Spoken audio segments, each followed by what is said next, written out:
You'd think after 2 weeks of having a break, you'd think I'd consistently get my act back together and I'd do a video at some point. But no, that just cannot happen. Anyway, here is just some impressions of the new Need for Speed game that's coming out in 5 days. EA Access gave me a trial for it because, you know, anyone who has EA Access can just try this game with a week in advance. And I figured, well, I'll give it a shot. I like Need for Speed. I like the early games. So how does this compare? I shouldn't be comparing this to early Need for Speed games. This is nothing like the old ones. I mean, the closest I could probably think of is Underground 2. Let's be honest here.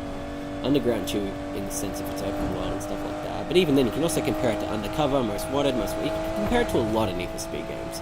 Even Need for Speed World, which holds a dear place in my heart just because of the friends I met on there. But how does this game stack up? Well, it's not rivals of 2015, I'll say that much. It's actually better than both of them.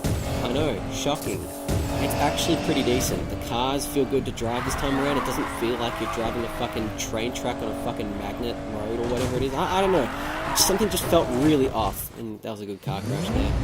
But something felt really off in 2015. Less so in Rivals, but Need for Speed 2015 just felt awful. And plus, it was always online. Those two games were always online. Whose fucking idea was it to not have a pause button? I mean, you need to take a break sometimes. Oh, pause. Oh, no, that can't happen. Oh, because it's always online. Fuck you, EA. Anyway, they've rectified that issue this time around, so that's really nice. And all these nice cars, but you had to pick this one. That's okay, it's a Datsun, it's redeemable in some aspects, I guess. This is just the prologue, and as I discovered, you get 10 hours for the trial, but you can complete most of the stuff that you're given for the trial. So you're not given the full game, you're just given a little limited trial section.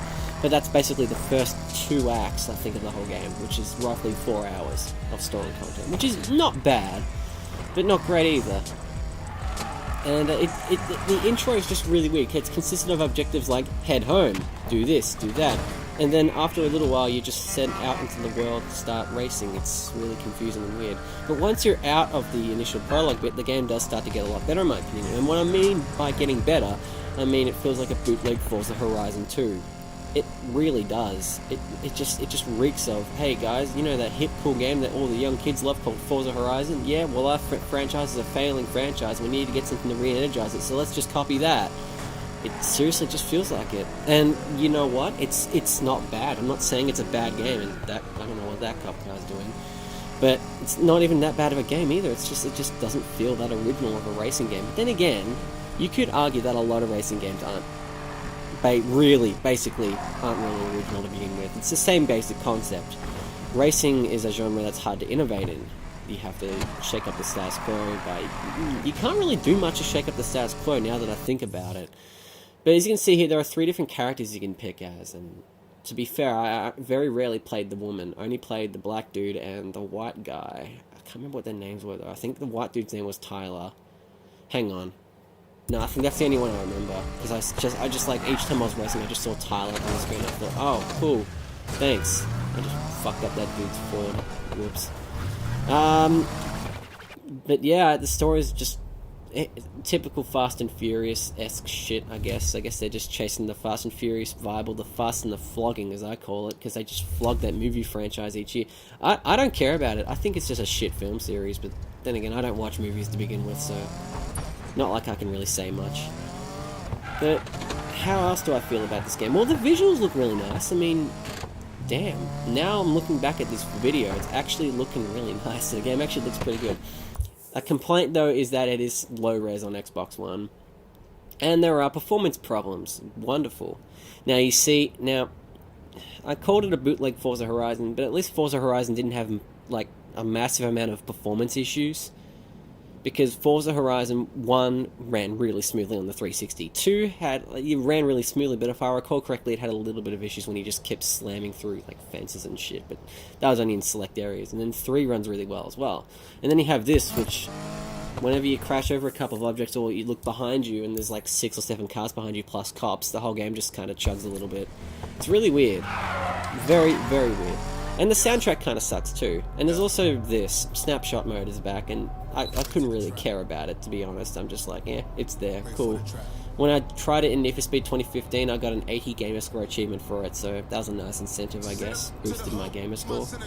You know, that's always a good thing. That was all I used it for, occasional photos of cars that I made, and customized, sorry. And that's also another thing too, is that you can like find custom parts, kind of like Forza Horizon 3, or you can find parts to cars and then like have almost barn finds on cars. Oh, and then there's the microtransactions in this game too. There's these stupid ass speed packs, kind of like things that are really invasive in the whole game. Like you level up or you win a race, and oh, you get a speed pack and it boosts your performance. A lot like Need for Speed 2015. I'm pretty sure Need for Speed 2015 had microtransactions too. But to be fair, it's been actually, as of this video, it's been a year since I last played the game. It's roughly been about a year, and I have no urge to go back and play it because it's just that boring. At least this one was a little better, a little bit. But the microtransactions, there was an article, I believe it was written by a Eurogamer journalist. Can't remember. I actually cannot remember. But it was written by some dude, and he argues that microtransactions ruin what could otherwise be one of the better Need for Speed games in the last few years, and I really fully agree with him, to be honest. I mean, I get it.